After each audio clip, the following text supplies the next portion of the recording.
Historically, PAL has allowed police officers to do community work, to volunteer, and to provide guidance to young people.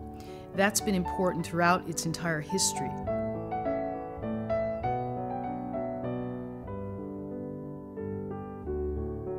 The Daly City PAL was an idea broached to Officer John Coleman by a friend of his, was from Mount Vernon, New York. Mount Vernon was one of the first PALs in the United States. Well, Officer Coleman went to the chief, at that time was Roland Petrocchi, and they brought up the idea of forming this police athletic league. Well, between Petrocchi and Johnny Coleman, they started the ball rolling. This would have been in late 1956. In the mid-1957, they put all the letters of incorporation and everything else together and submitted to the state of California. Well, it officially became an athletic program in December 1957 with the first 8th grade basketball team. Early 58, we got a couple baseball teams. In 1958, there was an advertisement for use to join the baseball league, this new Daly City Police Athletic League. I had the opportunity to play on the first PAL baseball team. They had 4 teams. They had the Braves, the Giants, the Yankees, and the Red Sox. You know, the Giants were just coming to San Francisco at this time. So we had been watching the Seals. And going to Seals Stadium and watching a baseball game, you were right there. And so now we were gonna have uniforms, we were gonna play.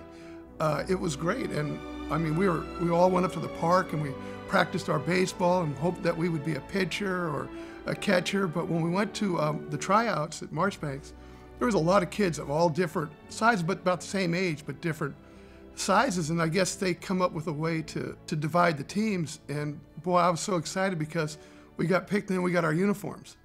And I mean, we had uniforms just like, it was like we were major leaguers. At that time, the only funding we had was out and out citizens' donations. We came up with a revenue source of a bowling tournament, which was held at Swanson's Westlake Bowl. That gave us a source of revenue, allowing us to expand again within basketball and baseball. Then the fireworks came around. It was a big revenue raiser. I mean, we were able to expand the program to 15, 20 baseball teams, 10 or 15 basketball teams, and it went like that for a few years. If the girls wanted to play, they would play on different teams. I know that PAL had a couple teams where they had a couple girls playing on the baseball teams. And in the younger grade levels, we did have a large amount of girls playing. We had the endeavor with the girls getting involved in sports. This was, I can't remember the dates, but it was a girl named Linda Luciano who played baseball. And she used to tuck her hair up under her hat. Now, there was nothing saying they couldn't. She played for one of the PAL teams. She, at that grade level and at that age, was probably the best athlete in the city. She made most of the boys look like fools at bat. She'd blow the ball by them. She had them screwing themselves on the ground and everything else. We got a little bit of heat about, well, how come you're letting a girl play? And this usually came from parents that didn't like their son being showed up by a girl the same age. So as we went on with the sports, we intertwined. The girls started getting more and more active in it. I grew up just on the borderline of Title IX, so when I started playing soccer at the age of 6 or 7, I played on a boys team. Before Title IX was there, they didn't let me play because I was a girl. I could not play. So the Westlake International Soccer Club team that I played for, they went out and found a place for me to play, and it turned out it was in Daly City in a PAL league. So I got to play with the boys. Never once was it ever brought up that I was a girl or anything. They just let me play, which was wonderful. And I still remember to this day having my PAL t-shirt. Every year we got a different color. It was just cotton, 100% cotton, but I wore that shirt proudly every time I went out to play in a soccer field, and even when I wasn't playing on the soccer field. Things changed a little bit in the city due to the fireworks booths being outlawed. The law changed, so they weren't available. That was a big fundraiser for a majority of the groups that used to bring in teams. Everybody would want to play for PAL because it was free. What we had to do was decide that we would find a fee for the children to have to pay to play a sport and the cost, and PAL would supply the majority of the uniforms and all the equipment for those sports, so that made it affordable for the children in Daly City to be able to play. But we did come up with another fundraiser with the golf tournament. And then as the golf tournament grew, we were able to operate at about 2/3 of our overall original capacity.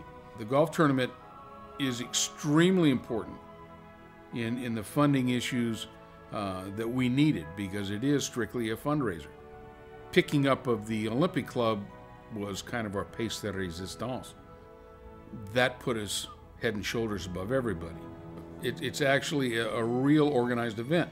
Everybody arrives, we have a hot lunch for everybody, we have drinks on the carts, there's refreshments on the carts. It's a festive atmosphere. Everybody is upbeat. There are groups of people that really kind of have gotten together and really know each other over the years. And sometimes it's a yearly meeting. The Hall of Fame started when I started going to the San Mateo County Sports Hall of Fame. One time I got there real early and was looking around, and they had a lot of the plaques out. And as I was reading them, I was finding out that a large majority of them were from Daly City.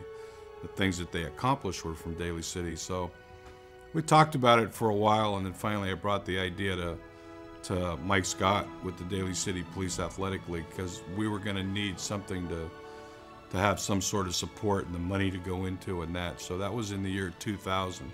I want to give a warm welcome to our inductees. We have Anthony, I've always knew him as Tony Giamona, John Madden, Tom Martinez, Mike Orlick, Sidney Rasmussen, John Robinson, and Bob St. Clair. They're friends and families. We welcome you here to Daly City. Thank you so much for being with us this evening. When I heard that, or I was asked to partake in the ceremonies and be inducted into the Daly City Hall of Fame with John Madden, who went to Jefferson, and John Robinson, it was exciting. I loved every minute of it. You know, in life, you have to give things back. And I was talking to the coach and players, and and I said, "Do you need anything?" And they said that they needed lights. And I think, that'd be kind of nice. So I'm going to donate lights.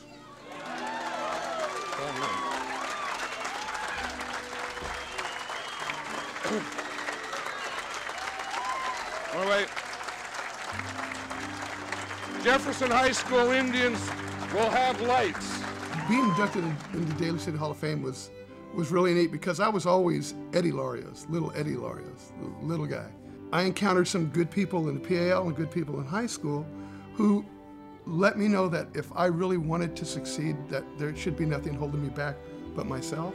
And so I guess being in the Daly City Hall of Fame was kind of a reward for me, but a thank you for all those people that had a big part in what I did athletically after I was in their program.